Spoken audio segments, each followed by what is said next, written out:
আসসালামু আলাইকুম। আমি এস এম আরাফাত ফেরদৌস পড়াশোনা করতেছি ঢাকা মেডিকেল কলেজে। সো কয়েকদিন আগে আমি একটা ভিডিও বানাইছিলাম যে এইচএসসি ২৬ ব্যাচের স্টুডেন্টরা এখন থেকে কিভাবে পড়লে ঢাকা মেডিকেল কলেজে চান্স পাবে, অর্থাৎ মেডিকেল ভর্তি পরীক্ষায় টপ 250 তে থাকতে পারবে। সো এই ভিডিওটা বানানোর পর আমার একটা রিয়ালাইজেশন হইছে যে অনেক average to below average student আছো যাদের আসলে সিলেবাসটাই ঠিক মতন কমপ্লিট হয়নি, অর্থাৎ তাদের একাডেমিক সিলেবাসের অবস্থা খুবই খারাপ। বাট তারাও আসলে মেডিকেল কলেজে চান্স পাইতে চায় বা মেডিকেল কলেজে পড়তে চায়। সো তাদেরকে নিয়ে আজকে আমার হলো এই ভিডিওটা। এখানে আমি তোমাদের সুন্দর মতন একটা পথ দেখা দিব। অ্যান্ড ভিডিওটা খুব বেশি লেন্দি হবে না। তুমি যদি এই পথে চলো তাহলে ইনশাল্লাহ তোমার একাডেমিক সিলেবাসও যেমন কভার হবে, পাশাপাশি তোমার অ্যাডমিশনেও তুমি অন্যদের থেকে অনেক বেশি আগে থাকবা। সো আমাদের অনেক স্টুডেন্ট আসো এইচএসসি ২৬ ব্যাচের, যারা আসলে সিলেবাসের অবস্থা খুব খারাপ, অর্থাৎ তার একাডেমিক সিলেবাস 40% বা তারও কম শেষ হয়েছে। এখন তার একাডেমিকের অবস্থাই হলো খুব খারাপ, সে অ্যাডমিশনের পড়াটা কীভাবে আগাবে। অর্থাৎ তার মাথায় এমন একটা চিন্তা ঢুকে গেছে, আগে বাঁচলে বাপের নাম না কি জানি একটা প্রবাদ আছে আর কি, ভুলে গেছি আমি। অর্থাৎ আগে আগে আমার একাডেমিক সিলেবাসটা শেষ করতে হবে, তারপর না হয় আমি অ্যাডমিশনের কথাটা ভাবে দেখবো। এটা অবশ্যই সঠিক, আগে একাডেমিকের কথাটাই ভাবতে হবে, তারপর না হয় আমি অ্যাডমিশনেরটা দেখবো। বাট তুমি যদি মেডিকেল কলেজে চান্স পাইতে চাও তাহলে তোমাকে একটু পড়াটা আগায় রাখতে হবে। একটা জিনিস দেখো, মেডিকেল ভর্তি পরীক্ষা কিন্তু সবার আগে হয়। এইচএসসি ২৬ ব্যাচ যখন তোমরা মেডিকেল ভর্তি পরীক্ষা দিবা, আমার কথাটা মিলে নিও, সর্বসাকুল্যে আমরা যদি ধরি ম্যাক্স তুমি এইচএসসির পর ৪ মাস সময় পাবা। এই ৪ মাস সময় আসে যদি তুমি কোয়েশ্চেন প্যাটার্ন সম্পর্কে আইডিয়া নিতে চাও বা এটার প্রেশার সম্পর্কে আইডিয়া নিতে চাও, তাহলে তোমরা তোমাদের বড় ভাই বোনদের একটু আস্ক করিও। এই পথটা কিন্তু অনেক কঠিন। সো এখন থেকে একটু আগায় রাখো, অর্থাৎ তোমার একাডেমিক পড়ার পাশাপাশি আমাদের মেডিকেল অ্যাডমিশনের যে পড়াটা আছে এটা একটু আগায় রাখতে হবে। এখানে আসমানি কোনো কিছু পড়তে হবে না, মেইন বই তো পড়তে হবে। তোমার মেইন বই যেটা লাগবে এটা একাডেমিকের জন্যও লাগবে, মেডিকেল অ্যাডমিশনের জন্যও লাগবে। সো আমি তোমাদের সুন্দর মতন পথটা দেখাই দিচ্ছি, তুমি ওই পথে হাঁটবা না দৌড়াবা, না ওই পথে হাঁটবাই না, এটা তোমার ব্যাপার, ঠিক আছে? সো যাদের সিলেবাস আমার 40% বা তার কম শেষ হয়েছে, তাদের ক্ষেত্রে করণীয়টা কি? তাদের প্রথমে একটা টার্গেট ফিক্স করতে হবে যে আমি আগামী ৫ মাস হোক বা ৬ মাস হোক, এই ৬ মাস সময়ের মধ্যে আমার এইচএসসির যে ফুল সিলেবাস আছে এটা আমি একাডেমিক হলো ফুললি কভার করব। এখন আমি তোমাকে সাবজেক্ট ওয়াইজ বলে দিচ্ছি তুমি কি করবা। সে টু সে ধরো তুমি বায়োলজির ক্ষেত্রে আমরা আসি। বায়োলজির ক্ষেত্রে তুমি অফলাইনে যে কোনো একটা প্রাইভেটে পড়তেছো, অর্থাৎ তুমি অফলাইনে প্রাইভেট পড়তেছো, অথবা তুমি অনলাইনে আমাদের একাডেমিক টু অ্যাডমিশন কোর্সেই আসো, অথবা তুমি অন্য কোনো প্ল্যাটফর্মে কোর্সে আসো। সো তোমার কাজ হচ্ছে এই যে আমার বায়োলজি যে চ্যাপ্টারগুলো তোমার বাকি আছে, ওই চ্যাপ্টারগুলোর উপর যে ক্লাসগুলো আছে বা ওই চ্যাপ্টারটার উপর একটা পূর্ণ দক্ষতা আনা একাডেমিকের জন্য। অর্থাৎ তুমি কি করবা, তুমি মেইন বই পড়বা, তারপর হলো সিকিউ কমপ্লিট করলা, তারপর না হয় একাডেমিকের মতন এমসিকিউ এ এক্সাম দিলা, অর্থাৎ তুমি টেস্ট পেপারও অ্যানালাইসিস করলা, অর্থাৎ তুমি এমসিকিউও দেখলা, অর্থাৎ এমসিকিউ এক্সাম দিলা, আবার তুমি অফলাইনে হোক বা অনলাইনে যে কোনো প্ল্যাটফর্মে হোক তুমি ক্লাসগুলো করলা। এরপর তোমার করণীয় কি, যাতে তুমি মেডিকেল অ্যাডমিশনের টাইমে অন্যদের থেকে আগায় থাকো, অথবা তোমার মেডিকেল অ্যাডমিশনের যে পড়াটা আছে এটা একটু আগায় গেল। এটার জন্য তোমাকে এক হলো মেডিকেল কোয়েশ্চেন ব্যাংক যেটা আছে, অর্থাৎ ম্যাট মেডিকেল অ্যাডমিশন টেস্টের যে কোয়েশ্চেন ব্যাংক আছে এটা একটু খুলতে হবে। পাশাপাশি ভার্সিটি এ ইউনিটের যে কোয়েশ্চেন ব্যাংকটা আছে এটা একটু খুলতে হবে, ঠিক আছে? এই দুইটা খুললে তুমি একটা জিনিস রিয়ালাইজ করবা যে আমার প্রতিটা চ্যাপ্টার সমান গুরুত্বপূর্ণ না। কিছু চ্যাপ্টার আছে যেগুলো থেকে প্রতি বছরই প্রশ্ন দিছে অ্যান্ড সামনেও দিবে। আবার কিছু চ্যাপ্টারের কিছু অংশ আছে যেগুলো জায়গা থেকে বারবার প্রশ্ন দেয়, আগেও দিছে, ফিউচারেও দিবে। আবার কিছু টপিক আছে যেগুলো একদম ফুললি স্কিপ করলেও চলবে। সো যখন তুমি এই একাডেমিকের জন্য পড়া শেষ করলা, তখন তুমি মেডিকেল কোয়েশ্চেন ব্যাংক আর ভার্সিটি ইউনিট কোয়েশ্চেন ব্যাংক একটু খুলবা। দেখো ওখানে তো এমসিকিউ আছে আর মেইন বই জিনিসপাতি তো আছে। তো ওটা দেখলে তো আর তোমার লস নাই। এটা করতে তোমার সর্বোচ্চ, আমি যদি ধরি সর্বোচ্চ আমার ২ ঘন্টা টাইম লাগবে।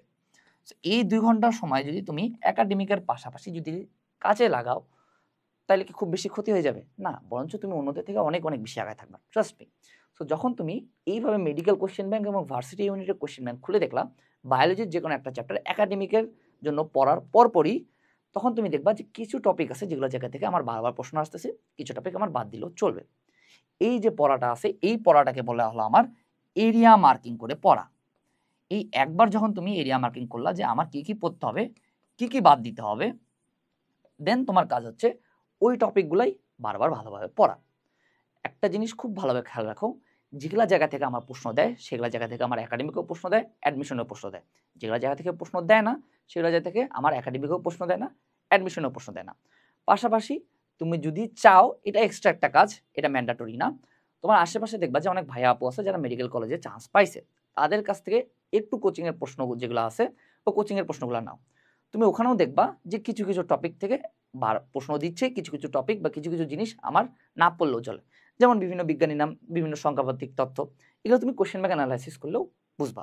এখন এটা গেল হলো আমার ফ্রি মেথড। এখন তুমি যদি আসলে এত সময় নষ্ট করতে না চাচ্ছ যে না ভাই আমি এত করবো না, আপনি বলেন আমি কি করব, এই জন্য আমি বায়োলজি এর মার্কিং কোর্সটা প্রমোট করব। এখানে হলো তুমি যদি PR10 কিউআর কোড ইউজ করো তাহলে তুমি এই কোর্সটা হলো 765 টাকা পাবা। সো এইখানে আমরা কি করব, ধরো যে তুমি একটা চ্যাপ্টার একাডেমিকের জন্য পড়লা, যে কারো কাছেই পড়তে পারো।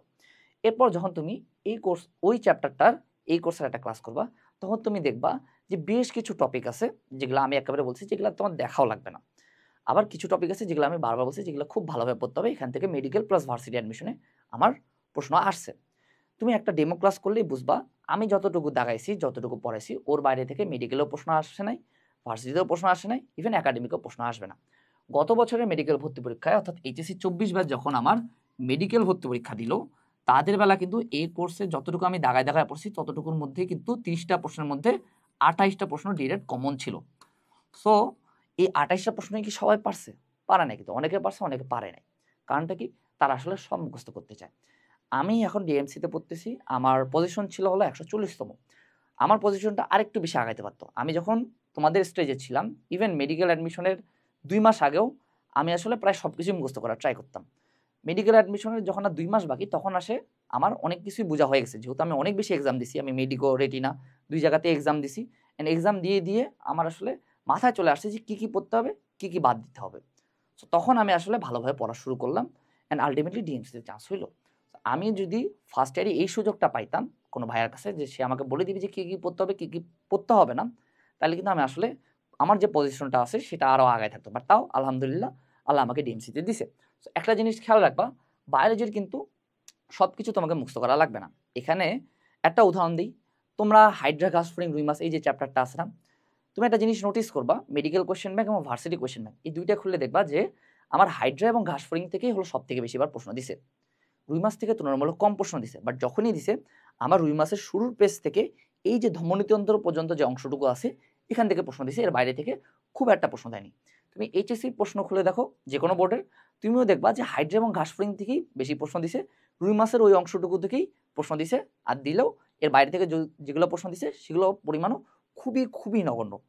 সো বায়োলজির ক্ষেত্রে এই যে আমার দুইটা এত মোটা মোটা বই, এগুলো আসলে সব কিছু লাগে না। তোমাকে কিছু জিনিস বুঝে নিতে হবে, বা কিছু জিনিস আমাদেরকে কোয়েশ্চেন ব্যাংক অ্যানালাইসিস করে বেশি করে পরীক্ষা দিয়ে বুঝে নিতে হবে যে কী পড়া লাগবে, কী বাদ দিতে হবে। এই জন্য তুমি যদি বায়োলজি মার্কিং কোর্সের ক্লাসগুলো করো, ট্রাস্ট মি, তোমার মেডিকেল অ্যাডমিশনও কভার হবে, ভার্সিটি অ্যাডমিশনও কভার হবে, পাশাপাশি এইচএসসিও কভার হবে। কারণটা কি, এখানে আমি মেইন বই পড়াইছি, যতটুকু দাগায় দাগায় পড়া লাগবে ততটুকুই পড়াই দিছি, যতটুকু বোঝা লাগবে সেগুলোও আমি বুঝাই দিছি। সো বায়োলজিতে ভালো করার আরেকটা জিনিস, সোজা সাপটা কথা বলি, দেখো বায়োলজি কিন্তু বেশিরভাগই মুখস্থ বিদ্যা। তুমি যদি বায়োলজির যে কোনো কোয়েশ্চেন ব্যাংক হলো, medical, varsity, unit question bank অথবা এইচএসসির প্রশ্নই দেখো, তুমি দেখবা যে ওখানে সবগুলো প্রশ্নই তুমি পারতাম মুখস্থ বিদ্যা দিয়ে। অর্থাৎ তোমার মুখস্থ বিদ্যা যদি ভালো হইতো তাহলে তুমি পারবা। এখানে আসলে বেসিকের কোনো কিছু নাই। ক্রেস চক্র আসলে বোঝা লাগে, তারপরে ট্রান্সক্রিপশন প্রক্রিয়া এগুলো আসলে বোঝা লাগে সিকিউ অ্যান্সার করার জন্য। বাট তুমি যখন এগুলোর এমসিকিউ দেখবা কোয়েশ্চেন ব্যাংক করলে, তখন দেখবা যে ক্রেস চক্রে কয়টা এটিপি উৎপন্ন হয়, ট্রান্সক্রিপশন প্রক্রিয়া কী তৈরি হয়, রিভার্স ট্রান্সক্রিপশন কোন ভাইরাসের মাঝে দেখা যায়। এগুলো প্রশ্ন কি আসলে বেসিক দিয়ে পারা যায় না? অ্যান্সার হলো এগুলো প্রশ্ন তুমি যদি পারতে চাও তাহলে তোমাকে মুখস্থ বিদ্যা দিয়ে পারতে হবে। কেমন করে পারবো? মূল বইয়ের উপর ভালোভাবে দক্ষতা আনতে হবে। আর মূল বইয়ের উপর দক্ষতা যদি আনতে চাও তাহলে তোমাকে একটু কষ্ট করে এরা মার্কিং করে পড়তে হবে। তুমি কোর্সে যদি এনরোল নাও করো সমস্যা নাই, তুমি ভার্সিটি এবং মেডিকেলের কোয়েশ্চেন ব্যাংক খুলে দেখো, পাশাপাশি বিভিন্ন কোচিংয়ের যে প্রশ্নপত্রগুলো আছে এগুলো একটু ঘাটাঘাটি করো, তাহলে তুমি নিজেই বুঝতে পারবা যে তোমার কি পড়তে হবে আর কি বাদ দিতে হবে। এন্ড ট্রাস্ট মি, শুধুমাত্র ওগুলাই পড়তে হবে, বাকি কোনো কিছু তোমার লাগবে না। আর এত মোটা মোটা বই আসলে পুরোটা মুখস্থ করা কোয়াইট ইম্পসিবল। তুমি যদি ভালো করতে চাও তাহলে অবশ্যই এরিয়া মার্কিং করে পড়তে হবে। সো এই জন্য biology area marking course enroll করতে পারো। PR10 যদি কিউআর কোড ইউজ করো তাহলে তুমি এই কোর্সটা 765 টাকা পাবা। পাশাপাশি কিন্তু এখানে আমার মেডিকেল এক্সাম ব্যাচও ফ্রি পাচ্ছ। ধরো তোমার একটা চ্যাপ্টার পড়া শেষ, একাডেমিকের জন্য বসে আসো, ফোন না চালায় ওই চ্যাপ্টারটার পরে একটা মেডিকেলের এক্সাম দিলা, যে মেডিকেলে কেমন কোয়েশ্চেন হয় বা মেডিকেলের যে প্যাটার্ন আছে, কোয়েশ্চেন প্যাটার্ন যেটা আছে এটা কিরকম হয়। সো তুমি যখন এক্সাম দিচ্ছ তখন তো কিন্তু তোমার আইডিয়া হয়ে যাচ্ছে, অর্থাৎ তোমার একাডেমিক পড়াটা হচ্ছে, পাশাপাশি তোমার অ্যাডমিশনের পড়াটাও কিন্তু কভার হয়ে যাচ্ছে। ঠিক আছে, এটা গেলো আমার হলো বায়োলজির ক্ষেত্রে। এবার আসি আমরা হলো কেমিস্ট্রির ক্ষেত্রে। কেমিস্ট্রির ক্ষেত্রে কি করব? দেখো আমরা সবাই একটা ভুল ধারণায় ভুগি, কেমিস্ট্রির আমরা ম্যাথ নিয়ে অনেক পাগল হয়ে যাই। বাট একটা জিনিস তুমি নোটিস করবা, আমার কথা ব্লাইন্ডলি ফলো করার দরকার নেই। তুমি মেডিকেল কোশ্চেন ব্যাংক খোলো, তুমি ভার্সিটি ইউনিট কোশ্চেন ব্যাংক খোলো, তুমি ইঞ্জিনিয়ারিং কোশ্চেন ব্যাংক খোলো, ইভেন তুমি এইচএসসির প্রশ্ন দেখো, তুমি একটা জিনিস নোটিস করবা, এই কেমিস্ট্রির বেশিরভাগ জিনিস যত প্রশ্ন আসে তার মধ্যে বেশিরভাগ প্রশ্নই আমার হলো থিওরিটিক্যাল এবং ইনফরমেটিভ। এই থিওরিটিক্যাল এবং ইনফরমেটিভ প্রশ্ন যদি তুমি পারতে চাও তাহলে তোমার কাজ একটাই, সেটা হলো কি, সেটা হলো আমার হাজারি স্যারের বই ভালোভাবে পড়া। তুমি যদি হাজারি স্যারের বই ভালোভাবে পড়ো তাইলে মোর দেন এনাফ। এই বইয়ের বাইরে থেকে প্রশ্ন বলতে গেলে দেয়ই না, দিলেও এক দুইটা, ওই এক দুইটা প্রশ্ন দেয় কবি স্যারের অনুশীলনী থেকে। একটা জিনিস খুব ভালোভাবে খেয়াল রাখবা, ইভেন তুমি তোমার বইটা যে কোনো বড় ভাইয়া যারা আছে বইটা পড়তেছে তাদেরকেও আস্ক করবো যে ভাইয়া আপনি কোনটা মেইন বই হিসেবে ফলো করতেন। উনি অ্যান্সার বেশিরভাগ 90% ক্ষেত্রে অ্যান্সার দিবে যে তারা হাজারি স্যার ফলো করতো। হাজারি স্যার এমন একটা বই, এই বইটা মেডিকেল অ্যাসপিরেন্ট বলো, ভার্সিটি ইউনিট অ্যাসপিরেন্ট বলো, আবার ইঞ্জিনিয়ারিং অ্যাসপিরেন্ট বলো, সবার ক্ষেত্রে এটা হলো কাইন্ড অফ বাইবেল টাইপ, অ্যাডমিশনের বাইবেল টাইপ কেমিস্ট্রির ক্ষেত্রে।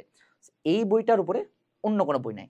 এই বইয়ের কিছু ইনফো আমাদের খুব ভালোভাবে মুখস্থ রাখতে হবে, কিছু থিওরি আমাদেরকে ভালোভাবে বুঝতে হবে।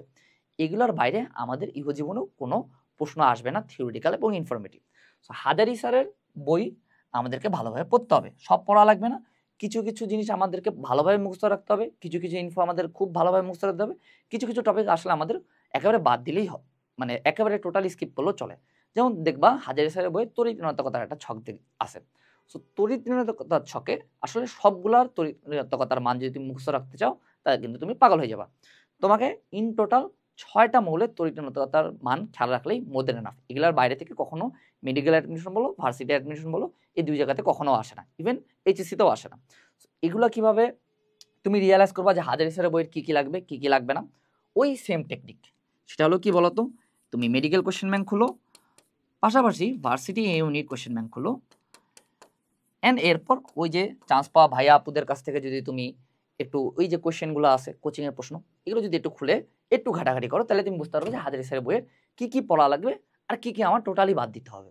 ঠিক আছে, এখন এটা যদি তুমি এই কষ্টটা না করতে চাও, তুমি আমার কেমিস্ট্রি মার্কিং কোর্সে এনরোল করতে পারো। এই কোর্সের মধ্যে যতটুকু বুঝাতে লাগবে হাজারি স্যারের বইয়ের, অর্থাৎ এই যে থিওরিটিক্যাল প্রশ্নগুলো পারার জন্য যতটুকু বোঝা লাগবে হাজারি স্যারের বই থেকে, সবগুলা কিন্তু আমি তোমাদের বুঝাও দিছি। প্লাস যেগুলো ইনফো তোমার মুখস্থ করা লাগবে সিম্পলি, এই ইনফোগুলো আমি তোমাদের দাগায় দাগায় পড়াও দিছি, প্লাস বলেও দিছি। এখন একটা জিনিস তুমি নোটিস করবা, যখন তুমি কোয়েশ্চেন ব্যাংক খুলবা তাহলে তুমি দেখবা যে মেডিকেল কোয়েশ্চেন ব্যাংক খুললে দেখবা যে মেডিকেলে কিন্তু আমার ইনফরমেটিভ প্রশ্ন বেশি আসে, অর্থাৎ যেটা ডিরেক্ট তোমাকে মুখস্থ বিদ্যা দিয়ে পারতে হবে। ঠিক আছে, সো এই জন্য হাজারি স্যারের বইয়ের উপর কিছু নাই। সো তুমি এইভাবে কোয়েশ্চেন ব্যাংক অ্যানালাইসিস করে একটু এরা মার্কিং করে পড়ো, তাইলেই দেখবা যে হাজারি স্যারের বইয়ে সব কিছু লাগতেছে না। তোমাকে যতটুকু হাজারি স্যারের বইয়ে লাগবে সেগুলো আমার মেডিকেল ভর্তি পরীক্ষার জন্যও লাগবে, সেগুলো আমার ভার্সিটি অ্যাডমিশনের জন্যও লাগবে, সেগুলো আমার এইচএসসির জন্যও লাগবে। এখন এখানে একটা কথা আছে, কথাটা হলো কি যে ভাইয়া কেমিস্ট্রির ম্যাথের তাইলে কি করব? দেখো তুমি হলো কেমিস্ট্রির যে কোনো একটা চ্যাপ্টার ভালোভাবে করলা, খুব ভালো কথা। তুমি আমাদের এসি টু এডি যে কোর্সে আছে, ধর যে ওখানকার ক্লাস করলা, অথবা অফলাইনে পড়লা, অথবা অন্য কোনো প্ল্যাটফর্মে ক্লাস করলা, তুমি খুব সুন্দর মতন নোট করলা। আমি জানি কেমিস্ট্রির একটা চ্যাপ্টার যদি তুমি মোটামুটি ভালোভাবে শেষ করতে চাও, যদি তুমি average to below average student হও, তাহলে তোমার 15 দিন সময় লাগলো। ওখানেই তোমার সিকিউ সলভ করা দেওয়া হচ্ছে না। এরপর তোমার কাজ হচ্ছে সুন্দর মতন টেস্ট পেপার নিয়ে বসে যাওয়া। টেস্ট পেপারের মধ্যে দেখবা যে কয়েক টাইপের ম্যাথ দিয়ে ইহজীবনে অন্য কোনো ম্যাথ আসেই না। যেমন তড়িৎ দর্শনের ক্ষেত্রে যে এই পাত্রে এই এই এই পাত্রের এই মৌলের তৈরি পাত্রে এই মৌলের তৈরি দ্রবণ রাখা যাবে কিনা, এই প্রশ্ন অগণিতবার আসছে। আবার ধরো যে হাইড্রোজেন তড়িৎদ্বার আসছে, বা মাঝে মাঝে দেখানো হয়েছে যে গ্যালভানিক কোষটা একটু ব্যাখ্যা করো, অথবা বলা হয়েছে যে সোডিয়াম ক্লোরাইডের হলো যদি আমি তড়িৎ বিশ্লেষণ করি তাহলে কি কি তৈরি হবে। এই কয়েক টাইপের সিকিউ বাদে আর কিন্তু কোনো সিকিউ নাই। ম্যাথেরও টাইপ সিকিউ কিন্তু খুব কম, এন্ড এগুলাই আমার হলো এই কেমিস্ট্রি এমসিকিউতে দিয়ে দেয়। সব থেকে মজার কথা আমি এখানে বলে রাখি, কেমিস্ট্রির ক্ষেত্রে যদি মেডিকেল অ্যাডমিশনে 2টা প্রশ্ন দেয়, একটা প্রশ্ন দিবে পরিমাণগত রসায়ন থেকে, আরেকটা প্রশ্ন যদি দেয় তাহলে সেটা দিবে পিএইচ এর ম্যাথ। এ বাদ দিয়ে যদি কোনো ম্যাথ আসে তাহলে সেটা দিবে গুণগত রসায়ন থেকে, যেই ম্যাথটা আসলে তুমি হাতে কলমে করতে পারবা না, তোমাকে মুখস্থ মান বসাইতে হবে। তো কেমিস্ট্রির ক্ষেত্রে সবসময় একটা জিনিস খেয়াল রাখবা, তুমি একাডেমিকের জন্য একটা চ্যাপ্টার পড়ো, দেন তুমি সিকিউ সলভ করো টেস্ট পেপার থেকে। ওই টেস্ট পেপারে যে ম্যাথগুলো আছে এগুলোর বাইরে থেকে আসলে অন্য কোনো টাইপ আসবে না। এগুলো করলেই তোমার medical admission plus varsity admission cover হয়। যারা ইঞ্জিনিয়ারিং অ্যাসপিরেন্ট আছে তাদের ক্ষেত্রে একটু অ্যাডভান্স করতে হয়, বাট এইটুকুই মোর দেন এনাফ। বাট মেডিকেল অ্যাসপিরেন্টদের একটা সুবিধা, তাদেরকে শুধু পরিমাণগত রসায়ন যে চ্যাপ্টারটা আছে আর পিএইচের যে ম্যাথগুলো আছে আর গুণগত রসায়নে কিছু ম্যাথ করলেই মোর দেন এনাফ। বাট তাদেরকে অবশ্যই হাজারি স্যারের বইটা ভালোভাবে করতে হবে। তো তুমি যখন একাডেমিকের পড়া করলা, একাডেমিকের জন্য একটা চ্যাপ্টার শেষ করলা, নোট করলা, সিকিউ সলভ করলা, তারপর তোমার কাজ হচ্ছে এই কেমিস্ট্রি এরা মার্কিং কোর্সের যে কোনো একটা ক্লাস ভালোভাবে ওই চ্যাপ্টারটা ভালোভাবে শেষ করা। তাহলে তুমি দেখবা যে হাজারি স্যারের বইয়ে খুবই কম সিলেক্টিভ কিছু জিনিস আমাদের মুখস্থ করতে হচ্ছে, কিছু জিনিস বাদ দিতে হচ্ছে। তুমি ডেমো ক্লাস করে দেখো, তাহলে তুমি বুঝবা। এর ওই ইনফোগুলো যদি তুমি বারবার পড়ো তাহলে তোমার একাডেমিকও কভার হবে, অ্যাডমিশনও কভার হবে। অর্থাৎ তোমার একাডেমিক এবং অ্যাডমিশনের যতগুলা থিওরিটিক্যাল এবং ইনফরমেটিভ জিনিস পড়তে হবে হাজারি স্যারের বই থেকে সব কভার হবে। আর ট্রাস্ট মি, তুমি অন্যদের থেকে অনেক অনেক বেশি আগাইতে পারবা। কারণটা কি, মেডিকেল অ্যাডমিশন টেস্টে যায় ওরা তখন বুঝবে যে তারকে কি কি পড়তে হবে আর কি কি বাদ দিতে হবে। আর তুমি সেকেন্ড ইয়ারের শুরু থেকেই জানতেছো যে তোমার কি কি পড়তে হবে আর কি কি বাদ দিতে হবে অ্যাডমিশন প্লাস একাডেমিকের জন্য। সো এখানেও যদি তুমি এএমসি 300 কুপনটা ইউজ করো তাহলে এই কোর্সটা তুমি 900 টাকায় পাবা, ঠিক আছে। আর পাশাপাশি এখানে হলো অনুশীলনী এক্সাম ব্যাচ কিন্তু ফ্রি পাচ্ছ। আর সবগুলো ক্লাস যেহেতু আমি নিছি, আমার উপর ভরসা রাখো। এরপর আসি আমরা ফিজিক্সের ক্ষেত্রে, যাদের সিলেবাস আসলে কম শেষ হয়েছে, যে 40% বা তারও কম। ফিজিক্সের ক্ষেত্রে একটু প্যাচ আছে।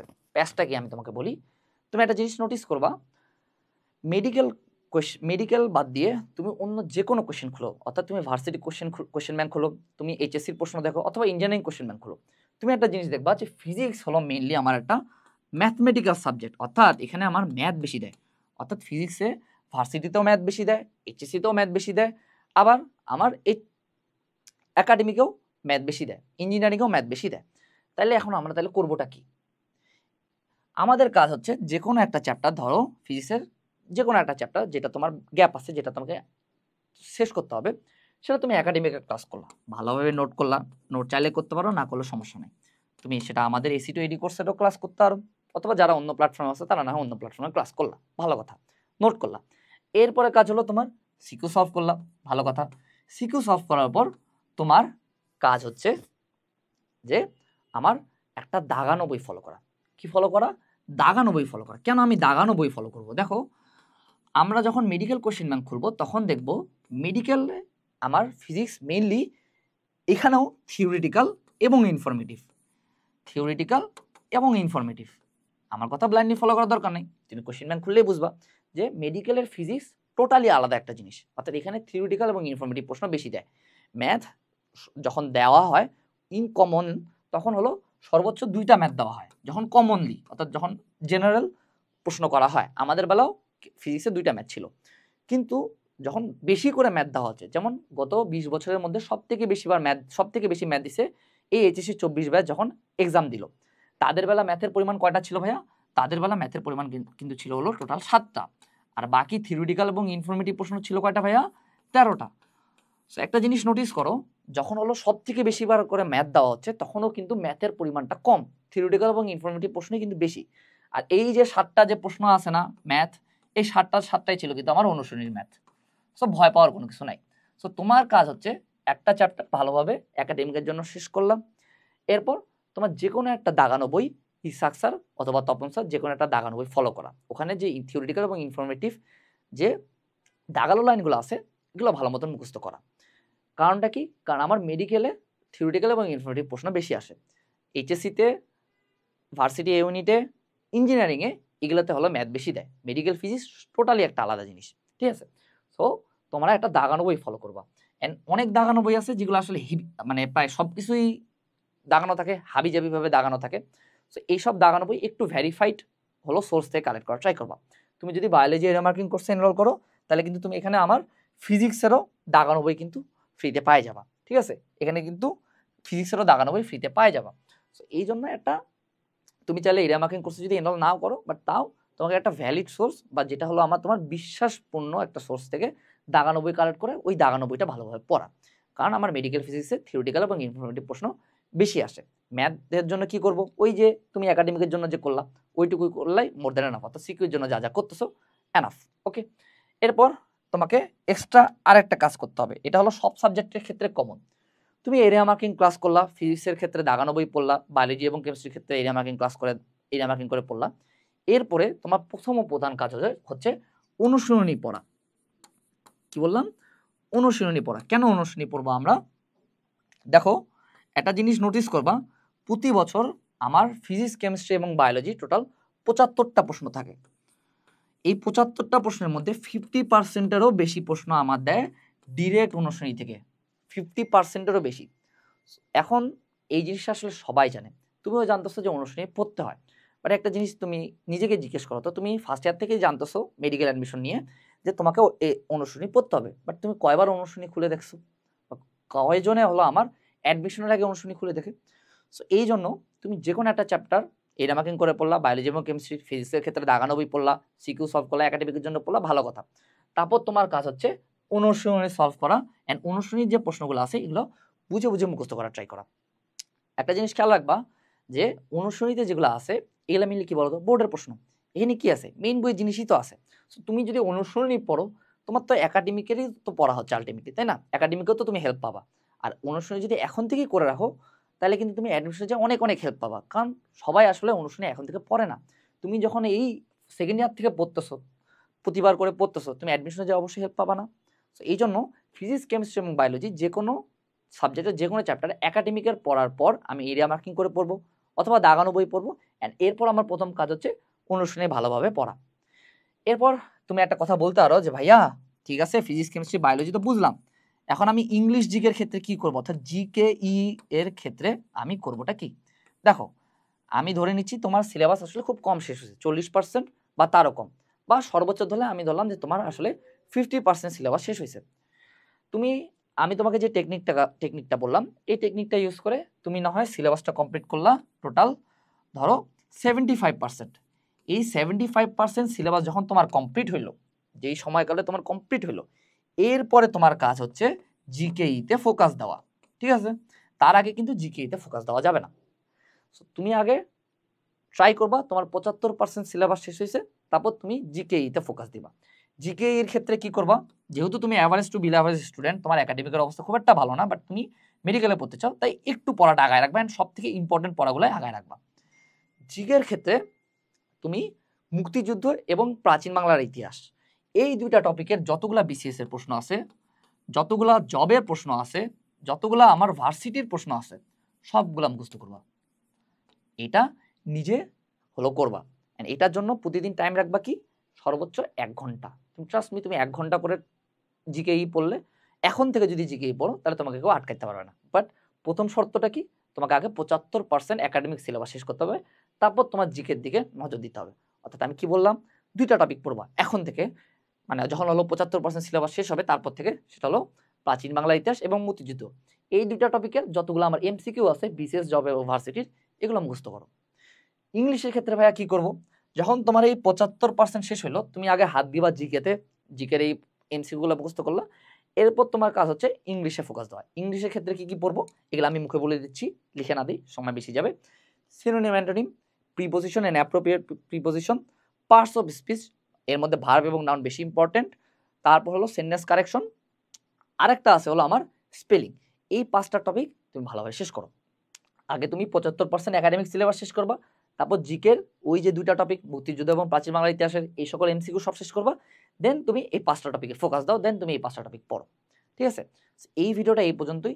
যারা average to below average student আসো, একটা জিনিস খেয়াল রাখবা, মেইন বই ছাড়া আসলে কোনো উপায় নাই। মেইন বইয়ের কী কী পড়া লাগবে, কী কী পড়া লাগবে না, এটা যদি তুমি না জানো, আলটিমেটলি যে কিন্তু অনেক আফসোস করতে হবে।